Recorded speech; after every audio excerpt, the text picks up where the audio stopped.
அண்ணா கேட்டீங்களே, புரியல இப்போ. டேய் அதெல்லாம் ஓகே. ஆமாம், அங்கே போயிட்டு அவன் அதை பண்ணாமல் வேறு ஏதாவது பண்ணிட்டான்னா அண்ணே 90% கரெக்டாக பண்ணுவானே, ஒன்றும் பிரச்சனை வராது. ஏன்னா இந்த மாதிரி அளவு தான் நமக்கு தேவை. கேஸும் நிற்காது, யாரும் நம்ம கிட்டே வர மாட்டாங்க. மற்ற எவங்கிட்ட கோடி ரூபாய் கொடுத்தாலும் காட்டி கொடுத்துட்டு போயிடுவானுங்க. உங்களுக்கு வேண்டியது காரியம் அவ்வளோதானே. பாருங்க, மதியத்துக்குள்ள நல்ல நியூஸ் வரும் உங்களுக்கு. சரி சரி, எல்லாத்தையும் கரெக்டாக முடிச்சுட்டு சொல்லு என்ன. சரி ஓகே.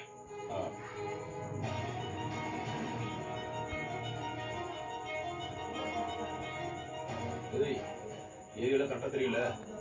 தெரியும். கிளம்பு, கரெக்டாக போயிடுவல. போயிடுவேன். சரி, வண்டி எடுத்து கிளம்பு போ. வையா வலிச்சிட்டானுங்க போகிறவரை.